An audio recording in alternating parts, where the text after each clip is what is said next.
This is the iPad Mini 7, and after 3 long years, it finally got a refresh. The question is, just how big of a refresh is it? At a glance, it doesn't look any different from its predecessor, and while the new Mini does introduce a lot of new features from the current iPad lineup that allow you to do a lot with this device, there are some things that feel a bit dated. I've been running through a bunch of different tests on the Mini 7 with everything from casual use like web browsing, consuming content, and taking notes, to more resource-intensive things like gaming and photo and video editing, and I've got a pretty good grasp on what this tablet can do,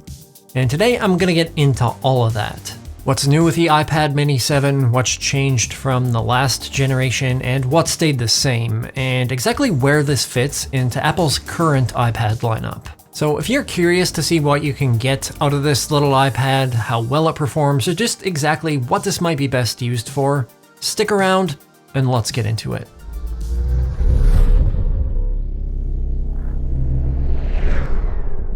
Hey everyone, Kyle Erickson here. It's been a while since we've seen an iPad Mini refresh. 3 years is a long time in the tech world, and since that time, every other iPad model has seen at least 2 new generations come out. So this has been long overdue, and while Apple did update a lot of things internally on this iPad Mini, the design has remained largely the same. From a visual standpoint, the 7th Gen Mini looks exactly the same as the 6, which I think is fine considering it still fits quite well with the rest of the iPad lineup. You've still got the same rounded corners and squared edges, but you do have a couple new variations and colors from the last generation, with a slightly different shade of purple and a new blue color with the otherwise same space gray and starlight options. I personally decided to go with starlight because I've always liked it, and I'm not a huge fan of these muted pastel looking colors offered on the Mini. I just wish they were more like the iPhone 16, which added a bit more pop, so to me, starlight and space gray seem to be the best choices here.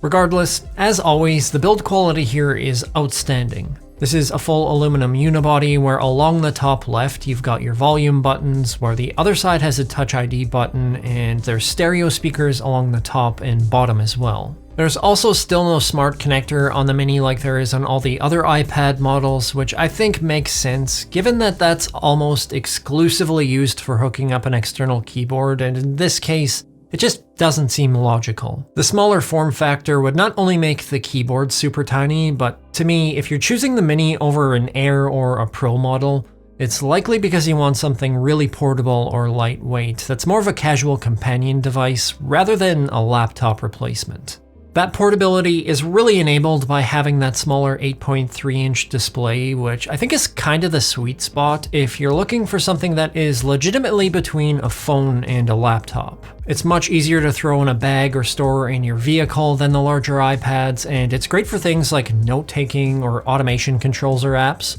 But unfortunately, the display is one of the weaker parts about this tablet. The specs themselves are exactly the same as 3 years ago, with the Mini 7 sporting an IPS LCD display with 500 nits peak brightness and a 60Hz refresh rate. And given it does have some good features like the laminated panel with an anti-reflective coating, this is starting to feel a bit dated. If you're coming from a ProMotion display like in the Pro iPad or iPhone, the movement here is gonna feel like it stutters a bit, or maybe that it feels a bit janky. The panel can sometimes be hard to view in direct sunlight, and it would have been nice to at least see that display get bumped up to 600 nits like the LCD in the 13-inch iPad Air. It's also a bit strange that after all this time, we still have these big margins along the sides of the home screen in landscape mode, so the full width isn't utilized, but just strictly speaking to the picture itself, the Mini 7 looks outstanding. Content looks great, there's no edge bleed on the screen, you get fantastic P3 wide color, and combined with those stereo speakers which sound good and get reasonably loud,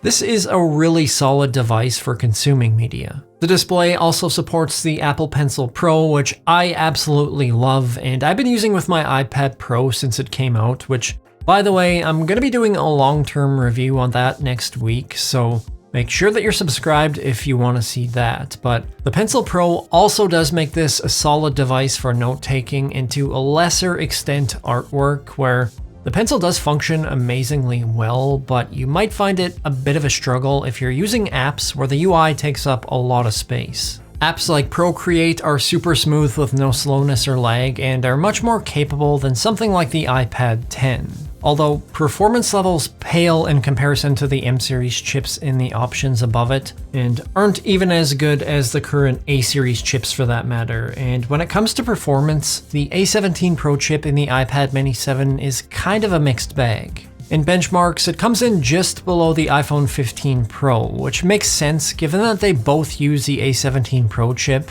with the Mini having one less GPU core with 5 instead of 6 in the 15 Pro. I think that's somewhat disappointing given that the A17 Pro is a chip from last year, but it is still about 30% better in CPU and GPU performance compared to the previous gen, and in practical use, I've had mixed results there as well. Most games that I've tried from the Apple Arcade play without any lag or issues, but more resource-heavy ones like Assassin's Creed Mirage and Genshin Impact on occasion have some lag and feel a bit behind the controls. The iPad Mini 7 does warm up a little bit while playing games, but nothing out of the ordinary, and with things like photo editing, things have been pretty good, where I've had very few issues with Lightroom or Affinity Photo. Now, that's the same kind of story with video editing, where not only are you limited by the display size, but unlike the M-series iPads that have a dedicated media engine, the Mini 7 doesn't have any kind of video encoding or decoding engines or hardware acceleration.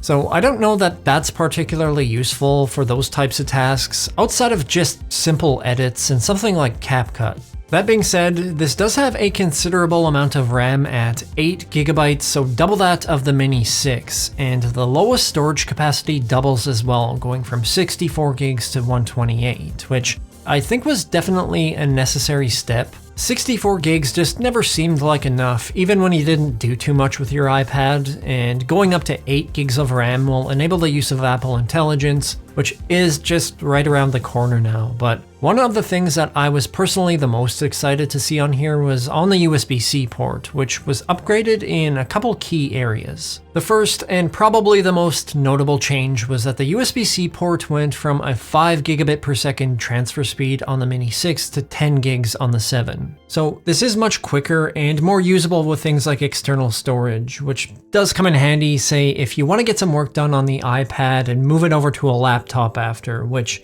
is possible and much more capable now. The Mini 7 also has DisplayPort functionality built into the USB-C, which the 6 had as well, but the big difference here is that it now supports 4K monitors up to 60Hz, where the 6 topped out at 4K 30Hz. So it's a lot more functional, and it does run surprisingly well connected to an external display. Having said that, I'd likely only use the Mini in a setup like this in a pinch, and it doesn't have Stage Manager available like the Air or the Pro models, so it's mostly just good for media playback. But it's still nice to have the option, and given you don't have any kind of magic keyboard option here, you'll probably want to pair this up with some external accessories to run it in more of a desktop setup, which I have done via Bluetooth and had zero issues with. The iPad Mini 7 now has Bluetooth 5.3 and Wi-Fi 6E, which is on par with the more expensive Air and Pro models, and everything there has been solid, from keyboards and mice to